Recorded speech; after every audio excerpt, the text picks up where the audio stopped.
Module number 14, Herbology. Regulations ensure that herbal supplements meet manufacturing standards but don't guarantee that they're safe or effective. Do your homework before you buy or use. Echinacea to prevent colds, ginkgo to improve memory, flaxseed to lower cholesterol. The list of herbal remedies goes on and on. Herbal supplements, sometimes called botanicals, are one type of dietary supplement available for purchase. Herbal supplements aren't new. Plants have been used for medicinal purposes for thousands of years.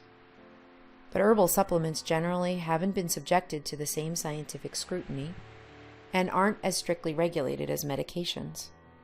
For example, although makers of herbal supplements must follow good manufacturing practices to ensure that the supplements are processed consistently and meet quality standards, they don't have to get approval from the FDA before putting their products on the market. Yet all herbs, including herbal supplements, products labeled as natural, can have medication-like effects. Anything strong enough to produce a positive effect, such as lowered cholesterol or improved mood, is also strong enough to carry a risk. So it's important to investigate potential benefits and side effects of herbal supplements before you buy them. And be sure to talk with your doctor, especially if you take medications, have chronic health problems, or are pregnant or nursing a baby. Are herbal supplements safe? Well, herbal supplements are regulated by the FDA, but not as drugs or as food. They fall under a category called dietary supplements. The rules are as follows. Manufacturers don't have to seek FDA approval before selling dietary supplements. Companies can claim that products address a nutrient deficiency, support health, or are linked to body functions if they have supporting research and they include a disclaimer that the FDA hasn't evaluated the claim. Companies aren't allowed to make a specific medical claim. An example of a specific medical claim might be, quote, "This herb reduces the frequency of urination due to an enlarged prostate," end quote. Manufacturers must follow good manufacturing practice to ensure that supplements are processed consistently and meet quality standards. These regulations are intended to keep the wrong ingredients and contaminants out of supplements, as well as make sure that the right ingredients are included in appropriate amounts. Herbal safety. The FDA is responsible for monitoring dietary supplements that are on the market. If the FDA finds a product to be unsafe, it can take action against the manufacturer or distributor or both, and may issue a warning or require that the product be removed from the market. Are herbal supplements safe? These regulations provide assurance that herbal supplements meet certain quality standards, and the FDA can intervene to remove dangerous products from the market. However, the rules don't guarantee that herbal supplements are safe for anyone to use. These products can pose unexpected risks because many supplements contain active ingredients that have strong effects on the body. For example, taking a combination of herbal supplements or using supplements together with prescribed medications could lead to harmful, even life-threatening results. It is important to talk with your doctor before using herbal supplements. How do you know if herbal supplements claims are true? Manufacturers of herbal supplements are responsible for ensuring that the claims they make about their products aren't false or misleading, and that they're backed up by adequate evidence. But they aren't required to submit this evidence to the FDA. So be a smart consumer. Don't just rely on a product's marketing. Look for objective, research-based information to evaluate a product's claim. To get reliable information about a particular supplement, ask your doctor or pharmacist. Even if they don't know about a specific supplement, they may be able to point you to the latest medical guidance about its use and risks. Look for scientific research findings. Two good sources are the National Center for Complementary and Integrative Health and the Office of Dietary Supplements.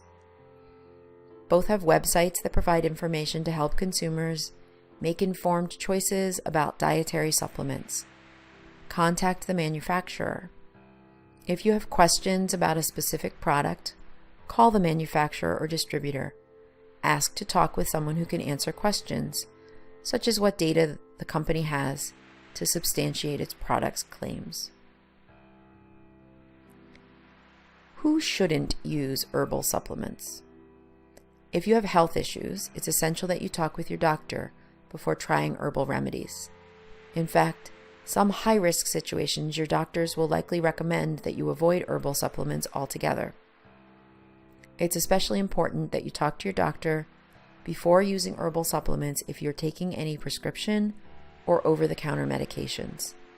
Some herbs can have serious side effects when mixed with drugs, such as aspirin, blood thinners, or blood pressure medications. Talk to your doctor about possible interactions.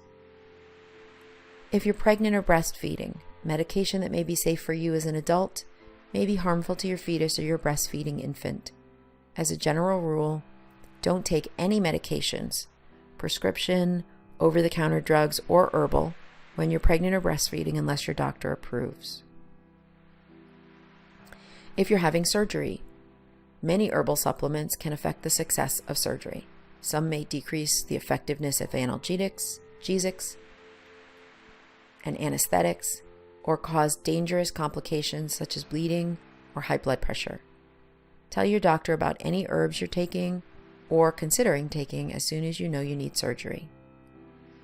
If you're younger than 18 or older than 65, few herbal supplements have been tested on children or have established safe doses for children, and older adults may metabolize medications differently. Safety tips. If you've done your homework and plan to try an herbal supplement, play it safe with these tips. Follow supplement instructions. Don't exceed recommended doses or take the herb for longer than recommended. Keep track of what you take. Take only one supplement at a time to determine its effectiveness. Make a note of what you take and how much for how long and how it affects you. Stop taking the supplement if it isn't effective or doesn't meet your goals for taking it. Choose your brand wisely. Stick to brands that have been tested by independent sources, such as ConsumerLab.com or the USP. Check alerts and advisories. The FDA maintains lists of supplements that are under regulatory review or that have been reported to cause adverse effects. Check the FDA website periodically for updates. Aromatherapy. This approach uses essential oils extracted from medicinal plants to treat various health conditions. The oils are generally diluted, then used topically internally or to stimulate olfactory senses. Flower essences. In the 1930s, Dr. Edward Bach developed an approach to healing using flower essences. They're made by infusing flowers or other plants in spring water and then adding alcohol as a preservative. These essences are used internally or topically to balance emotional states. The underlying philosophy focuses on stabilizing emotions in order to dissipate illness and stimulate internal healing processes. Herbal medicine. An approach to healing which uses plant or plant-derived preparations to treat, prevent, or cure various health conditions and ailments. This approach is incorporated into various medical systems.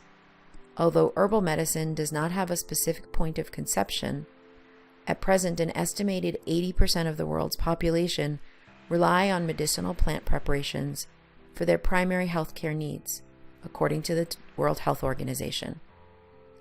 Despite the extensive use which can be attributed to the use of plants in traditional medical systems, our knowledge of the plants and their values remain largely unexplored. Binomial. The two-part scientific Latin name used to identify plants. The first name is the genus, and the general name that may be shared by a number of related plants. The second is the species name, which refers to the name that is specific to the individual. Crude drug. Natural products which are not pure compounds, like plants or parts of plants, extracts or exudes. Drug, a pure substance or combination of pure substances, isolated from natural sources, semi-synthetic or purely chemical in origin, intended to mitigate, treat, cure, or prevent a disease in humans. And herb. The word herb, sometimes referred to as botanical, has several different meanings depending on the perspective. In commercial terms, it generally refers to plants used for culinary purposes. Additionally, the terminology differentiates temperate zone plants from tropical and subtropical plants, or spices. In horticultural terms, herb means herbaceous, which describes the appearance of the plant. In taxonomic terms, herb generally refers to the above-ground parts of the aerial plant parts, like the flower, leaf, and stem. In terms of herbal medicine, herb refers to plants used in various forms or preparations valued for their therapeutic benefit and sold as dietary supplements in the U.S. marketplace. Pharmacognosy is the study of natural products used as drugs or for the preparation of drugs, derived from the Greek pharmakon meaning drug or gnosis meaning. Phytochemicals are chemical compounds formed in the plant's normal metabolic processes.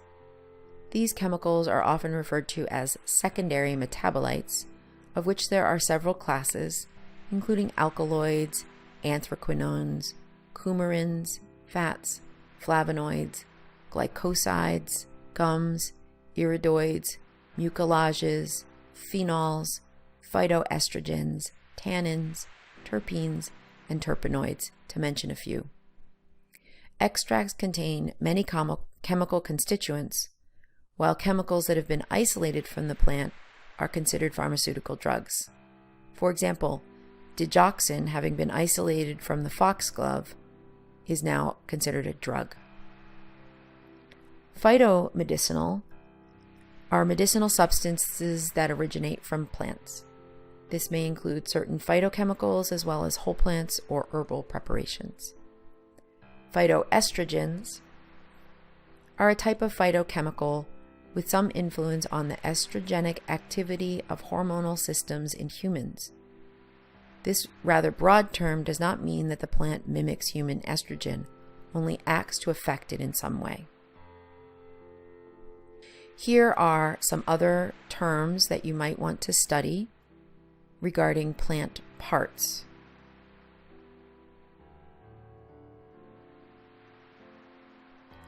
And here are some herb terms related to preparations.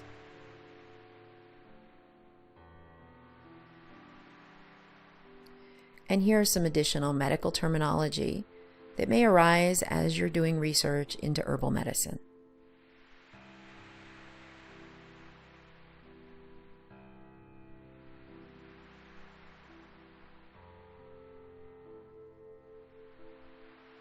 Black tea leaves. Black tea leaves have been used to treat heart problems like low blood pressure, prevent heart disease, and reduce chances of heart attack. The active ingredients in green tea and black tea appear to be the same as a group also found in cacao or chocolate, the flavonoids or flavin-3-ols. Just drinking a couple of cups of black tea a day will give one all the benefits they need. It is an excellent replacement for coffee. Caution: these plants have medicinal properties. It is important to seek the advice of your health professional before adding anything new to your diet. Calendula. Calendula flowers are impressively rich in a class of nature's toughest antioxidants called carotenoids. Nearly all flowers gain their colors from flavonoids. This is not the case with calendula, which contains a sky-high content of 30,000 parts per million of carotenoids. This indicates that taking calendula flowers and macerating them with oil could make an enormous quantity of carotenoids bioavailable for the diet or as a lotion directly through the skin. Calendula contains the following carotenoids in its petals: yellow alpha carotene, orange beta-carotene, orange gamma-carotene, and yellow epsilon carotene. Macerate fresh calendula flowers with olive oil in a blender. Strain the petals out. Use this as the basis for oil for your food or skin lotions and creams.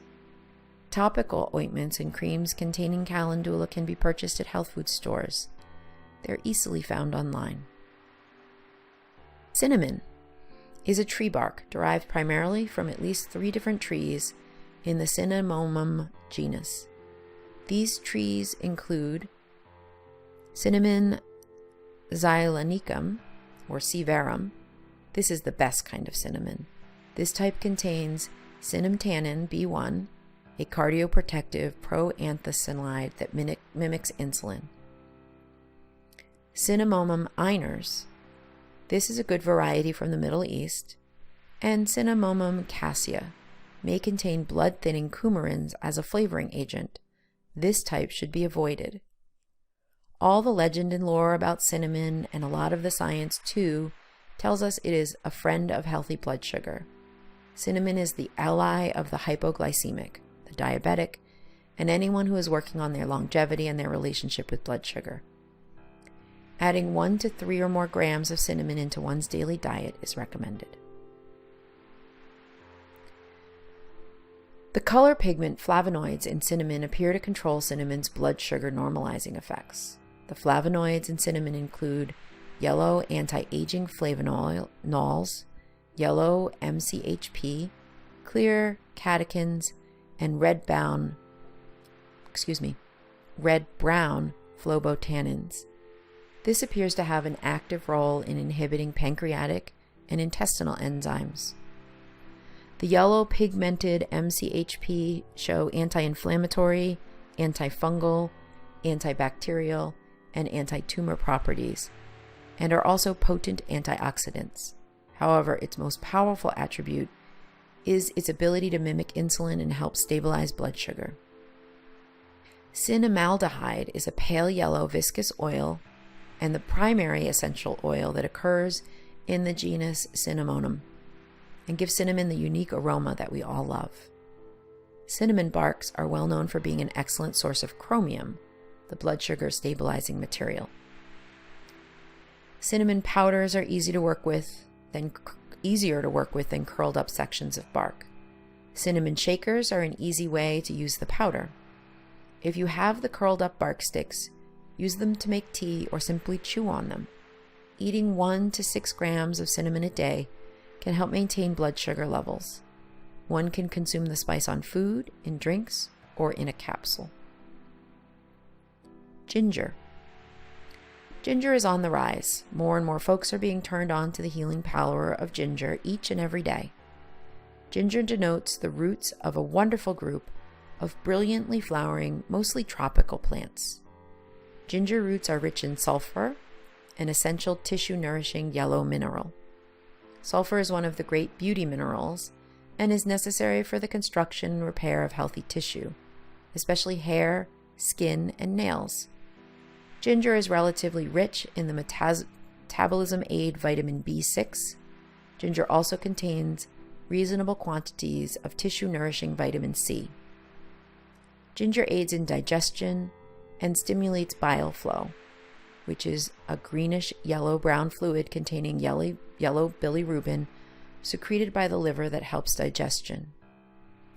Fresh ginger is rich in the digestive aid enzyme group known as protease. Ginger's volatile oils are part of what assists with digestion and also offer pain-killing, fever-lowering, and antibacterial effects. It is a known fact that ginger helps with nausea. This is true for motion sickness, chemotherapy, and pregnancy. Ginger can be taken before the nausea sets in. Gingers are typically yellow, but may also be white or pink. The color is derived from flavonoids, not from carotenoids. White sushi ginger is created through a pickling process, and the red-pink color in sushi ginger comes from the dye cochineal red or red betalain beet extract. Ginger is rich in the following anti-aging flavonoids: miracetin, fisetin, and quercetin. Fresh ginger contains more volatile oils and protease enzymes than dried ginger. Look for fresh, organic, non-irradiated ginger root. Make sure it is firm and mold-free. To remove the skin from fresh ginger, peel with a paring knife. The ginger can then be sliced and diced as you require. Other interesting ginger products include dried, candied, crystallized, and pickled. Excellent dried, organic ginger powder products are on the market. Ginseng. According to master herbalist Ron Teeguarden, ginseng achieves a tonic or super herb state at the age of 7 or 8. If ginseng roots are younger than that, they'll be too stimulating. Moreover, ginseng achieves a state of immortality once it has lived 12 to 13 years. This means that ginseng will continue to live on for hundreds of years if it makes it past the 12 to 13 year barrier. One can imagine what benefits could be imparted from consuming a 50-year-old root. Ginseng has been shown to fight fatigue even in cancer patients. Ginseng over 8 years old and chaga mushrooms have the best and longest track record as assistant tonic herbs in the fight against carcinogens and mutated cells. If you tend to run hot or are dealing with a warm-hot climate, American ginseng is recommended. If you tend to run cool or are dealing with a cold climate, Asian ginseng is recommended. Ginseng may be purchased fresh and whole, dried and slices as tinctures, and in forms added to many products. As with all tonic herbs or super herbs, always seek out quality. Also with ginseng in particular, seek out roots older than 7 years and preferably older than 12. St. John's wort is a common over-the-counter natural remedy for mild to moderate depression. Its active principle is now believed to be the yellow supernutrient quercetin. Quercetin works epigenetically by influencing favorable healthy genes to express themselves. It makes us feel happy. It extends the lifespan of animals in laboratory studies. It's found in all fresh fruits and vegetables. However, it is particularly concentrated in St. John worts, capers, and onions. It shows promise in lowering cardiovascular risk and decreasing atherosclerosis. It shows promise for reducing cancer risk by working epigenetically to block cancer development at the cellular level. It also favorably modifies immune function and protects the body from viruses and harmful bacteria. It reduces the impact of allergies and related lung conditions, is easily absorbed, and has no known side effects. St. John's wort comes in teas, capsules, and tinctures. One can easily find these at pharmacies, natural health food stores, and online. Also in temperate climates where it snows from North America to Europe to Asia, it is readily available as a wild edible plant in the summer, whose flowers are an enjoyable part of any salad or berry bowl. People in rural Greece take the St. John's wort plant and soak it in olive oil in the sun for 30 days to create a potent skin healing ointment that they also sip on every day. After 30 days, this tonic turns red, probably due to reaction between carbon in the oil and the yellow quercetin. In Greece, they call this tonic balsamolido. Turmeric. Turmeric has been the subject of nearly 6,000 peer-reviewed and published biomedical studies. Researchers have been studying this powerful spice for years. Thanks to piles of research, scientists have come to the conclusion that turmeric has some major health benefits for the body and brain. Its active ingredient, curcumin, is so powerful that turmeric can be used to replace many dangerous medications. It serves as a safer, more natural option without harmful side effects. Some are turning to turmeric in place of these drugs, Lipitor and Atorvastatin. In a 2008 study, researchers found that a standard preparation of curcuminoids from turmeric performed better than the drug Lipitor. turmeric was more effective at reducing inflammation and oxidative stress in patients with type 2 diabetes. Corticosteroids. A study published by Phytotherapy Research found that curcumin, the primary polyphenol in turmeric, was able to better manage an inflammatory eye disease compared to steroids. Another study published in Critical Care Medicine found that curcumin was also more effective than steroids at regulating inflammatory genes. Oxaliplatin. A study published in the International Journal of Cancer in 2009 found that curcumin was more effective as an anti-proliferative agent in colorectal cell lines compared to the chemotherapy drug oxaliplatin. Other studies have shown that curcumin is able to target several different types of cancer, including lung cancer, melanoma, breast cancer, ovarian cancer, and gastrointestinal cancers. Anti-inflammatory drugs. According to a 2004 study published in the journal Oncogene, curcumin was found to be an effective alternative to many anti-inflammatory drugs, thanks to its powerful natural anti-inflammatory properties. The study showed that curcumin may be used instead of aspirin, ibuprofen, Sulindac, naproxen, diclofenac, celecoxib, tamoxifen, and phenylbutazone. In plain language, herbs and spices can be powerful. Using herbal medicine can be as easy as brewing tea. This makes it even more important that you know which herbs to use and how to use them. Experience and knowledge is required. These plants have medicinal properties. It is important to seek the advice of your health professional before adding anything new to your diet. It's important to have a trusted herbalist and consult with both your doctor, your health coach, and your herbalist. The more you know you don't know. There is a false perception that herbal remedies are safer than manufactured medicines, which may contain lethal concentrations of arsenic, mercury, and lead. Access of these products are largely unrestricted. Many people who are using herbal remedies do not report them to their doctors, and sometimes they aren't recorded on the computerized charts that are shared between medical organizations. Herbal medicines mixed with standard drugs can have devastating results.